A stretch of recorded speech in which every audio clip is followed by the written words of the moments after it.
Welcome to Through the Bible with Les Feldick, a 30-minute walk through the Scriptures, teaching in-depth Bible truths that change people's lives. Now, here's your host, Les Feldick.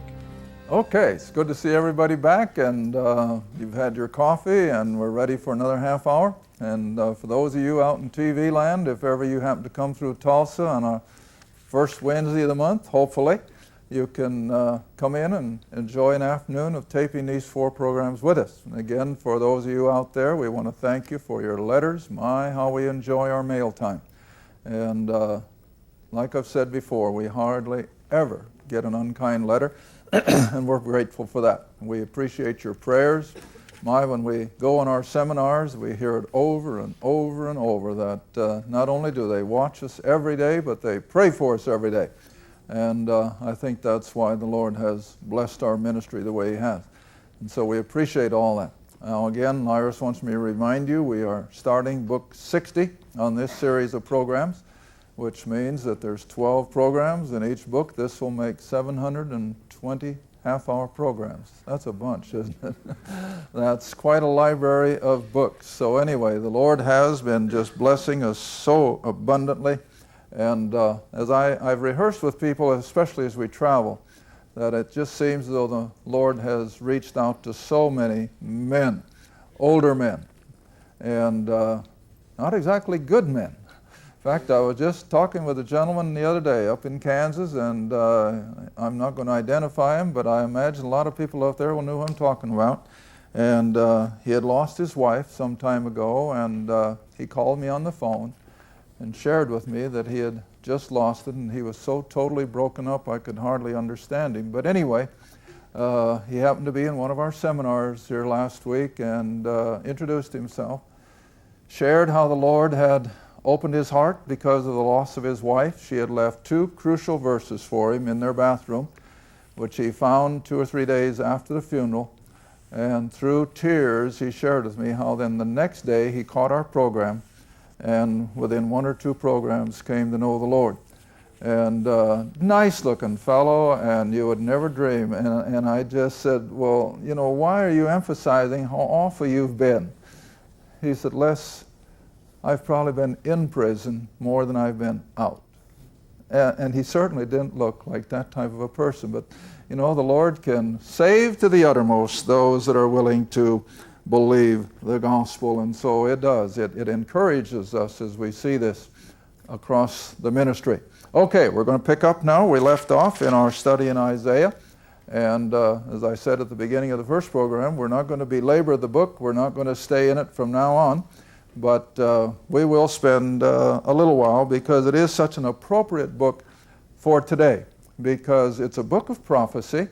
And I'll keep repeating, because you remember, bear with me, we got new listeners coming in every day. Our database is just exploding lately. And so for the benefit of new listeners, I'm going to keep repeating. Isaiah is going to be prophesying near-term events because of their falling headlong into idolatry. Even though they've got the temple operating, it means nothing. And the rank and file of Israel have just become total rebels. And so a near-term judgment, such as an invasion by the Assyrians for the north. Now, while we were having coffee, I wrote a little bit of my makeshift map up here. Now, nothing is to scale, but it's almost a caricature so far as maps are concerned. But here we have the Euphrates River running all the way down through present-day Baghdad, down to the Persian Gulf. And here we have the Sea of Galilee, the Jordan River, and the Dead Sea. Jerusalem, right off the northern end of the Dead Sea. And slightly north of Jerusalem, the nation was divided. The 10 tribes comprising the northern kingdom, the 2 tribes of Judah and Benjamin are staying down here at the south, where, of course, they have the temple. Now, as Isaiah is writing, the near invasion by the Assyrians of the 10 tribes is right at hand. It's going to happen within a matter of few years. Then almost 100 years later, the Babylonians will come in from the east, and they will besiege Jerusalem, destroy the temple, and take the Jews back out to Babylon, which is present-day Iraq, remember, and they will be there for 70 years of captivity. Now, I always like to emphasize that contrary to the teaching of Armstrongism in years back, that the 10 tribes were lost and became Europeans and Americans. That is as false as a $3 bill. Because if you go back into the account of the Kings and the Chronicles and study the Civil War, and they did have civil war. The tribes of Judah would have civil war with Israel and back and forth. And if you will compare the wars from when they first started, Judah only had like a few 100,000 men of war, whereas the 10 tribes had 1,300,000. 5 years later, the numbers have come a little closer to equal, but they're still leaning to this up here because they've got the 10 tribes. But then 30 years later, 30 years after the first Civil War, Judah now has 1,000,000 head of soldiers, and the 10 tribes of the northern kingdom have an army no bigger than a flock of kids, goats. That's the way the scripture puts it. So what has been happening over the years? They've been migrating back into Judah because, after all, that's where the temple is. That's where the major activities are. So when the Assyrians come in and take Israel captive, there weren't that many left. And most of them have been down here. Now when they are taken captive out to Babylon, it figures how many tribes went into the Babylonian captivity? 2 or 12? Well, 12 of them. And when they came back, the language in Ezra and Nehemiah is all Israel. And by the time you get to Christ's first advent, and Peter addresses in Acts chapter 2, what is his application? Therefore, let the whole house of Israel. So don't ever buy into that fact that there are 10 lost tribes. They were never lost. They were always part and parcel of the nation of Israel. Okay, let's pick up where we left off in Isaiah then, chapter 1. Now verse 4. And just get the picture of how far down the tube the nation of Israel has gone just in the last 200 years since Solomon's death. Ah, sinful nation, a people laden with iniquity, a seed of evildoers, children that are corrupters. They have forsaken the Lord. They have provoked the Holy One of Israel into anger. They are gone away backward. Now you remember in our last taping, I made the statement that nations as well as individuals are constantly given choices. The nation of Israel was choice after choice. Now let's go back so that you'll see what I'm talking about. Go back with me to the time of Moses, and as he writes the book of Deuteronomy, and turn to chapter 28. And this is just exactly what I'm trying to bring across in this study here in Isaiah. They had the choice. We Americans are in the same place. We're going to be making a tremendous choice. Are we just going to pull off all restraint? Are we just going to open the floodgates to wickedness, or are we going to try and hold it back? Now, I've said everywhere I go, we can't turn it around. You will not turn it around because we're too close to the end. The best we can hope for is to slow it down. But you know, like one fellow at Minnesota put it, and I think he's probably right on, he said, if it doesn't slow it down, then we're just that much closer to the rapture. Well, I'll have to agree, because we as a nation are at the same crossroads that Israel was, and here's the choice. Deuteronomy 28, and we can just start at verse 1. Now this, of course, even before they have gotten into the promised land, and Moses is putting the choice before them. Verse 1, 28, and it shall come to pass. It's going to happen, however Israel chooses. And what's the next word? If. See, that's the condition. It'll come to pass, if thou shalt hearken diligently to the voice of the Lord thy God, to observe to do all his commandments which I command thee this day, that the Lord thy God will set thee on high above all the nations of the earth. That was Israel's prospect. You remember way back when they came out of Israel, I'm always teaching in Exodus 19, what could they have become? A nation of priests. Every Jew would have the opportunity to bring Gentiles to a knowledge of their God. But it was all based on whatever choice they would take. All right? Verse 2, all these blessings shall come on thee and overtake thee if you make the right choice. And what's the choice? To listen to the voice of the Lord thy God. Then he begins to show the blessings that God is going to shower on the nation if they're obedient. Blessed shalt thou be in the city, blessed shalt thou be in the field. Now this is all in the normal events of everyday life. They'll be blessed family-wise, they'll be blessed in food production, they'll be blessed in every which way. Verse 4, blessed be the fruit of thy body, children, the fruit of thy ground, crops, the fruit of thy cattle, the increase of thy kine, and the flocks of thy sheep. In other words, like Abraham and Isaac of old, it would just come rolling in, see? That was one prospect. All right, but now let's come down to verse 15. What's the first word? But. Flip side. Here's the other choice. And it's a choice. But it shall come to pass, if you will not hearken unto the voice of the Lord thy God, to observe to do all his commandments and his statutes. Now remember, this is Israel under the law. This isn't you and I under grace. But the whole concept of choices is the same regardless. All right?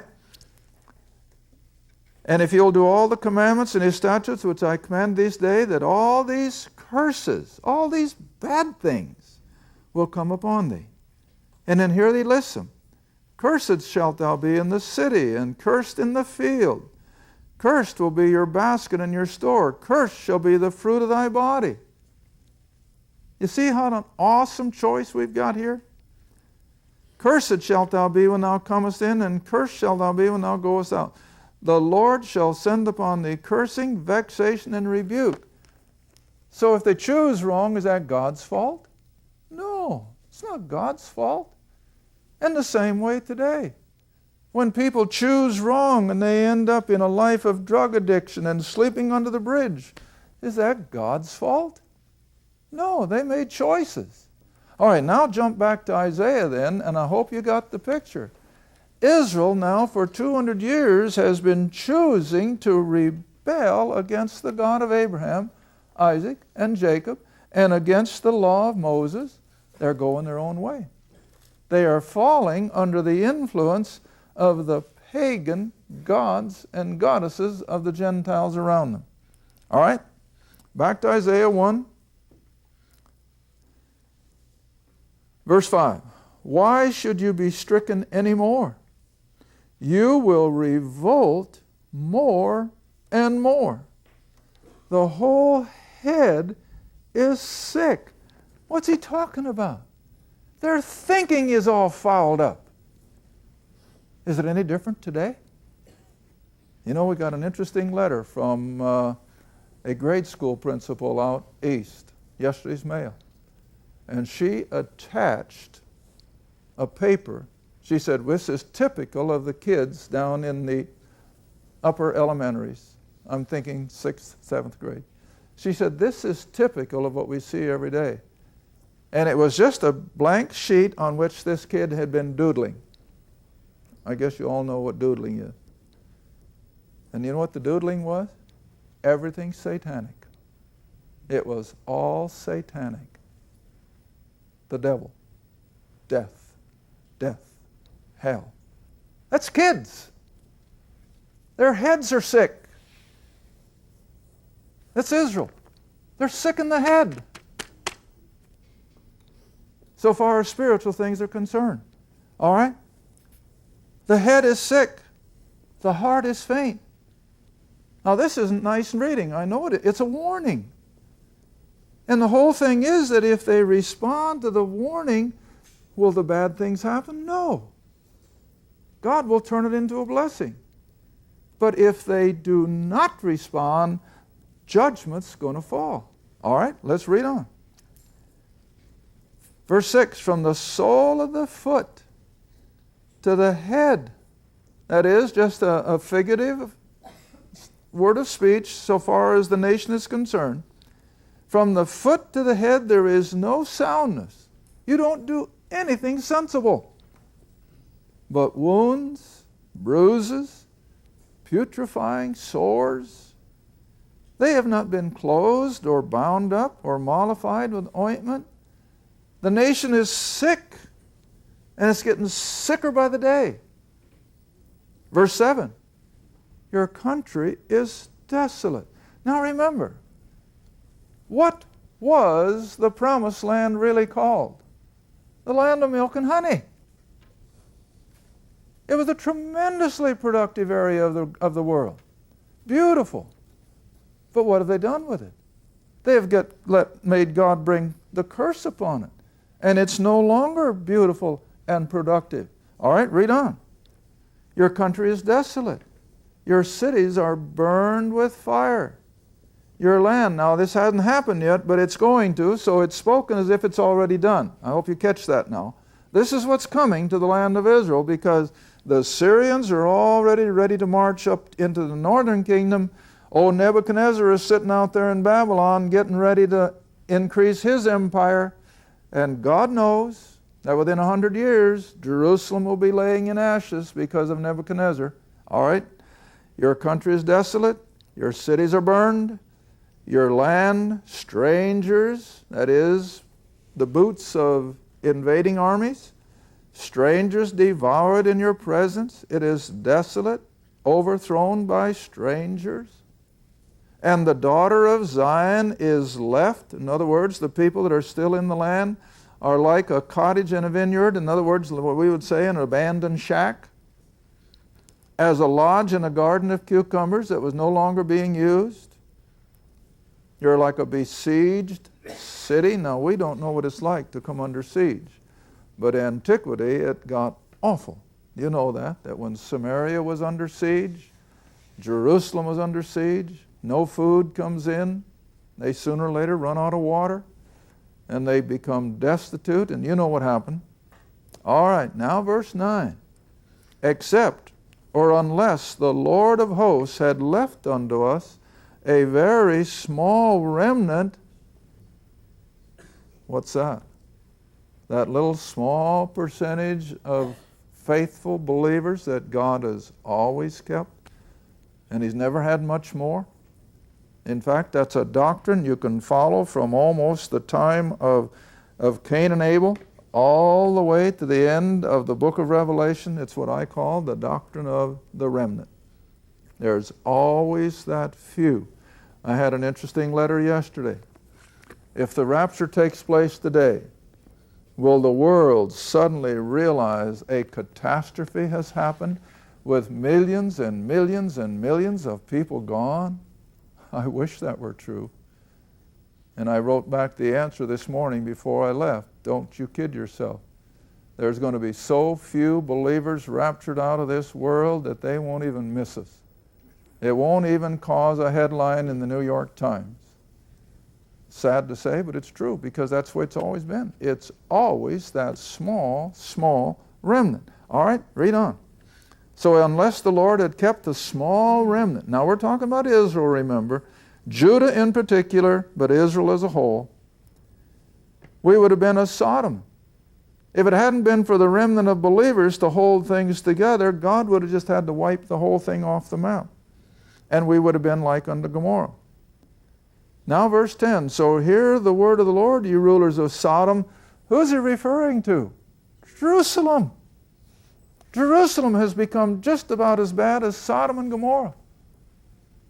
And don't you think for a minute that homosexuality didn't ravage Israel just like it does other nations. It did. And this was one of their problems. That's why it's referred to as such. Hear the word of the Lord, you rulers of Sodom. Give ear unto the law of our God, ye people of Gomorrah. It's still talking about Jerusalem. Now verse 11. Here really gets down where the rubber hits the road. To what purpose is the multitude of your sacrifices unto me? What did I tell you a little while ago? The temple is going full blast. They're killing animals by the hundreds in the name of religion. Oh, they're religious. But how much effect has it on their life? None. Any different today? Our churches are full. New ones going up every day. Is it changing the moral fiber of our country? I can't see it. And so what is it? It's just emptiness, like Israel. All right, they're sacrifices. I am full. In other words, how do we put it? I've had it up to here. I've had it with your sacrifices and your burnt offerings, the fat of the fed beasts. I delight not in the blood of bullocks or lambs or he-goats when it's not offered by faith. When you come to appear before me, who hath required this at your hand to tread my courts? Now, what do you suppose he meant by treading the courts? What's the other word? Trample. Trample. They had just like a mass of animals trampled the approaches to the temple. Now, let's give you a good vivid picture of what he was really talking about. Come back with me to Matthew 19. Isn't that where it was, Jerry?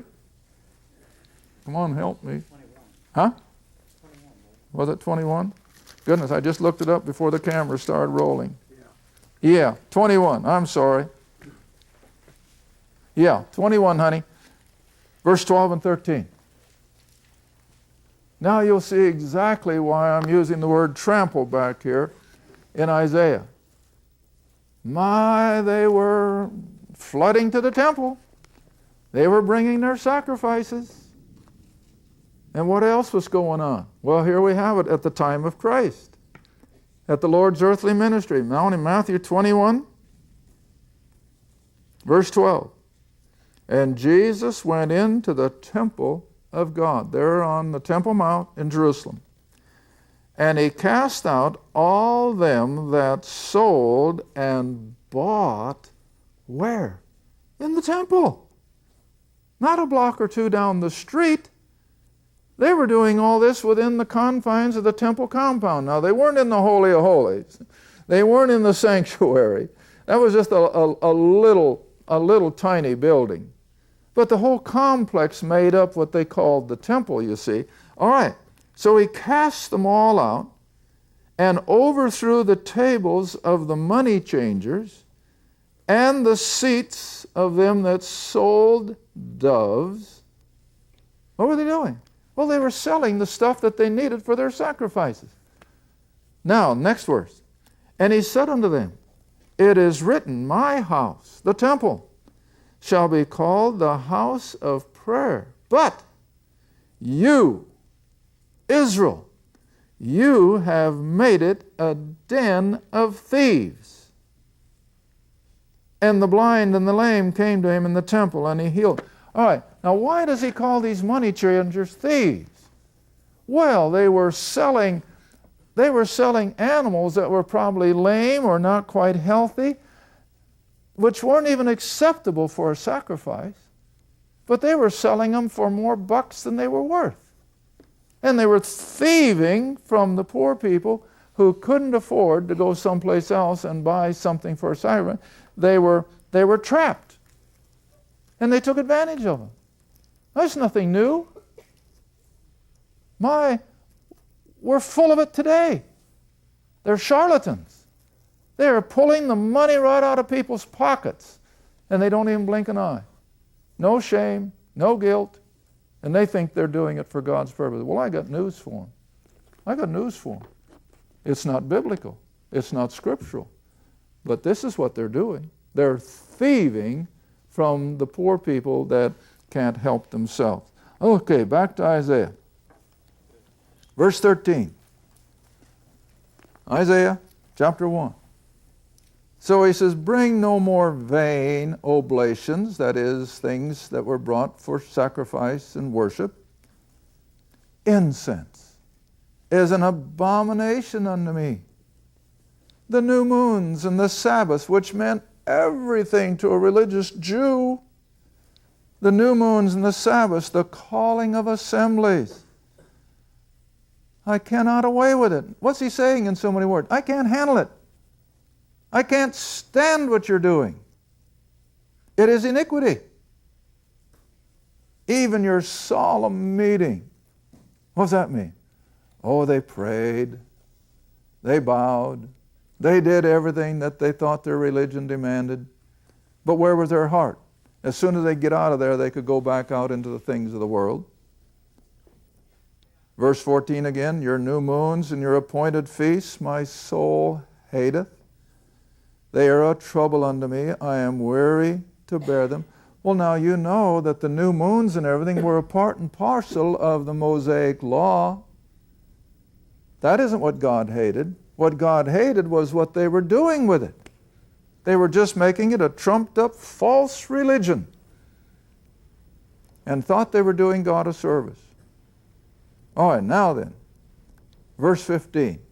This really gets close to home.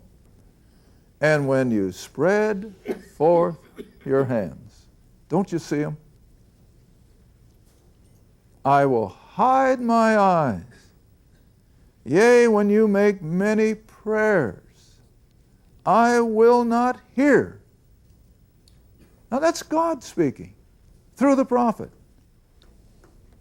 Your hands are full of blood.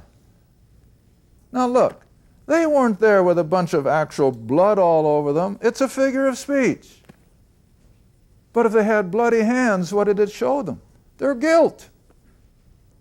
Their guilt. Maybe not just of actually murdering somebody, but they were so deep into sin and rebellion, it's as if they were no better than the murderer who has just walked away from killing someone. Now that's how serious it gets when unbelievers try to placate a holy God with their false approach, with their false worship and their ritual and their lifting up of their hands, and their heart is as far from God as it can possibly be. And you think God's going to stand for it? No more today than he did by here. Because we're going to see, probably not anymore this afternoon, but a little later in Isaiah, what happens? The enemies come in. And the Jews suffer immeasurably. But was it God's fault? No. He's warning them, and warning them, and warning them, but they will not listen. Thank you for watching Through the Bible with Les Feldick. Through the Bible is a partner-supported ministry. If this program has been a help to your study of the Scriptures and you'd like to see others enjoy the teaching, your support would be greatly appreciated. Write to us at Les Feldick Ministries, 30706 West Lona Valley Road, Kinta, Oklahoma, 74552, or call 1-800-369-7856. Remember, all programs are available in printed form, audio cassette, and videotape. Be sure to tune in next time to Through the Bible with Les Feldick.